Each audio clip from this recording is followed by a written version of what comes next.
Yes, good morning. Thank you so much for following us in our previous videos. So I request that you pay attention for this very wonderful video about osteomyelitis. Osteo, this one means bone. Well, bone marrow. So then ITS, inflammation. So we shall say osteomyelitis means inflammation of both the bone and bone marrow. I remind you of your anatomy, and you shall remember that in our anatomy we shall have the bone, we have a cortical bone, we have a spongy bone, and all of them are surrounded by the very hard tissue called periosteum. You shall remember in the cortical bone, we shall have ostium, and each ostium we shall have a Haversian canal. So now, if the bone is all protected by this structure, by all these layers of this bone, why are we having the issue? Why are we having the issue of inflammation? Why are we having the inflammation of this bone? We are having the inflammation of the bone because bacteria has reached there, or microorganisms have reached there. But how have they reached there? They have reached there in different ways. First of all, number one, we are wondering which type of bacteria is this? Which type of microorganisms is this? Is it virus? Is it fungi? Is it bacteria? What type of organisms are these? One, we shall say we have pyogenic and non-pyogenic. Pyogenic and non-pyogenic.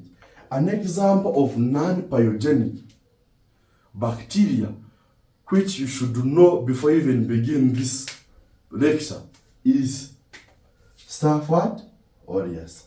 90% of the bacteria is Staph aureus. Why is it important to know? Because someone is going to come and you, as you are going to discuss, and you suspect or you think you are dealing with osteomyelitis, and of course you have to do culture and sensitivity.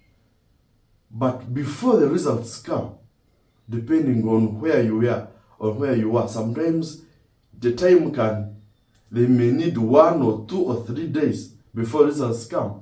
A patient has to be treated, and the patient has to be treated using the empirical therapy in pharmacology. So what is this? You have to give a drug that is targeting Staph aureus, because 80 to 90% of this is going to be saying Staph aureus, if at all it is osteomyelitis. Remember, we are dealing with osteomyelitis, usually now of the jaw. If at all it is just Staph aureus, we have non-pyogenic. Non-pyogenic, the most common one. Here, the most common one in the pyogenic, we have Staph aureus. Here we have Mycobacterium tuberculosis. This one is very, very common. Apart from that, we can have fungi. It can also cause what? Osteomyelitis. Now, we can have also situations. For example, in sickle cell patients. Sickle cell patients, as we are going to see, they can also have osteomyelitis. So in case we have osteomyelitis in sickle cell patients, it may not now be due to this, but most likely this is going to be salmonella. You need to take that. If it is osteomyelitis and in sickle cell, because they are one of the people that are on high levels or are susceptible to this osteomyelitis. It's going to be salmonella. People who are sexually active, you're going to be having what? Gonorrhea. Let's continue. People. Etiology.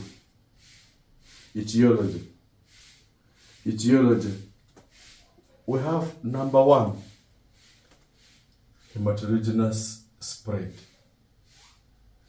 This is now bacteria in our tissues, soft tissues. How does bacteria reach this part of the bone? Because we are saying this one is the bone. We are covered by, we have now hard bone, we have the soft bone, but enveloped by periosteum. But it's going to reach in this area. It is going to reach in this area by what? By this spreading of what? Hematologic spread. For example, number one, we have odontogenic infection. Odontogenic infection, this is the most common cause of osteomyelitis in dentistry. How? If at all a dental extraction is done of an infected tooth, bacteria can spread from that area up to what? The bone. Sometimes you can have people who unfortunately may inject patients with contaminated needles. If you inject a patient with contaminated needles, we are also likely to have the hematogenous spread of osteomyelitis. Next, we have trauma. Some people who have trauma and the bone is exposed. For example, jaw fractures. For compound fractures, the bone is exposed. So in case we have such a scenario where the bone is exposed, we are most likely to have the what? The bacteria starting from there. When we talk about jaw fractures, we shall expound more by saying jaw fractures should be treated immediately or as quickly as possible, because the oral mucosa or the periosteum in the oral cavity is thin. It can easily be torn, exposing the bone. So you need to take note. We have also, that is the trauma. We have contagious spread. For example, someone has a pimple, has a laceration, has a follicle. All of this can lead to what? To osteomyelitis. We also have surgery. If someone has undergone surgery, it can also be a risk factor. Although some of these we are going to expound more as we are going into what? Pathogenesis. Which people are most likely to have osteomyelitis? Number one, when there is microorganism virulence. Microorganism virulence. When the virulence is what? Is so high. When there's microorganism virulence, we are likely to have a lot of bacteria move. It means that in case we have microorganisms which a body can contain, we may not have what? Osteomyelitis. But when it is high and it is easily spread from one place to the other, what we are calling microorganism virulence, then we can have what? Spread, or someone is most likely to have osteomyelitis. 2, we have immunity. People with low immunity. Remember, we are saying this is an infection. It means we are going to have a fight between white blood cells and what? And infecting organisms. For example, salmonella. For example, Staphylococcus aureus, for example, mycobacterial TB, all these, for example, all these are going to be fighting. So it means if they find the body when it is already low immunity, when it already has low immunity, for example, in which people? For example, in people with diabetes. Diabetes, as we shall explain later, diabetes causes very many effects in all parts of the body, including, or actually most of the system. That's why you find it is causing neuropathies, it is causing dysfunctioning of different parts, causing renal disease, causing this, all these, delayed wound healing. But now, in this particular case, we are having lowering the immunity. Because there is even, it can even reach a point of causing necrosis because of the EDGs, advanced glycated end products, which are not allowing blood to travel from one place to the other, taking microorganisms. So those advanced glycated end products are going to be the cause of susceptibility of DM patients or diabetic patients to what? To osteomyelitis. We also have leukemia, the blood. We have AIDS, not HIV. Hope you know the difference. HIV and AIDS, but now we are talking about AIDS. Sickle cell patients. Sickle cell patients, the immunity is very low.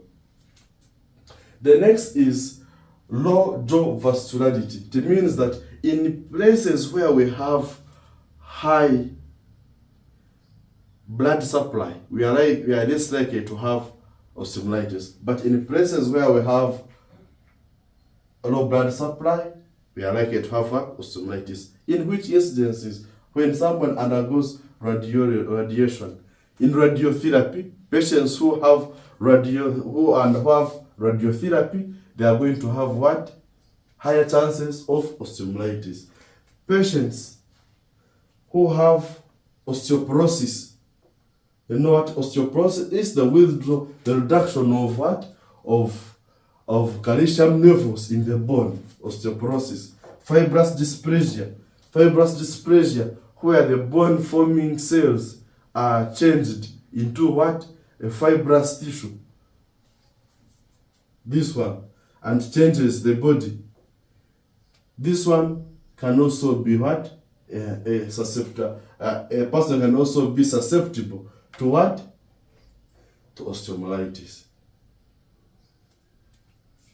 How does this bacteria move? What is the pathogenesis? We can have bacteria invasion. Maybe after a tooth extraction, maybe after infection of the needle, or after a follicle or a pimple or a laceration. And bacteria now colonizes. It undergoes what we call colonization. An example I gave Staphylococcus aureus. It colonizes and makes what? A colony.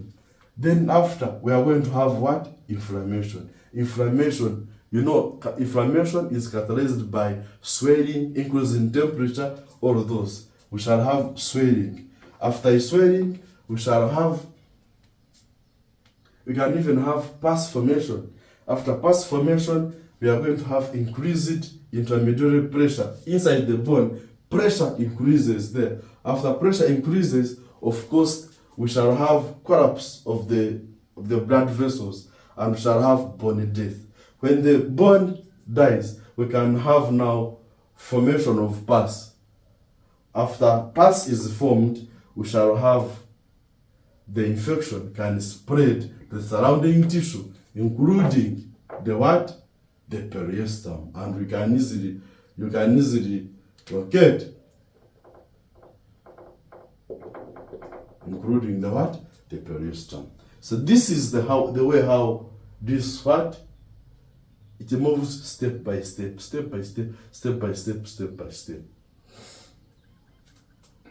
I hope you shall understand it, or you are understanding it. When we talk about the classification, we can classify osteomyelitis depending on many ways. Some can classify it according to suppurative, to suppurative or non-suppurative. It means that either that we are forming pus or we are not forming what? Pus. Then now others can do it in form of acute or chronic. But let me, since many books are talking about this, let's concentrate on acute and what? And chronic. When do we say osteomyelitis is acute? Acute when it is sudden and rapid, that is acute. But once it has taken long, then we can say that one is what? Is a chronic. What do we mean by long? If it is just in 1 month, you can call that one what? Acute. Maybe after that, briefly, after in some books they will tell us 2 weeks, but we can approximately say 1 month. Then other books you shall tell you subacute and chronic. So after, from 6 weeks to around 8 weeks, that is more than this time, that is approximately 2 months, this is going to be what? Chronic. In subacute, usually we have, whether in acute we shall have severe pain, in chronic we shall have mild pain. Abscess formation is likely to be in acute, is not likely to be in acute, but a lot of it is likely to be in what? In chronic. Bone necrosis. Necrosis, it means that there is the bone death in acute. It is so limited. But once it continues and it becomes chronic, we are most likely to have what? Chronic. Having bone death. How do we treat it? We are as in differences between chronic and acute. We can treat using high dose of antibiotics. But for chronic, we know that we need a prolonged dose, not a high dose.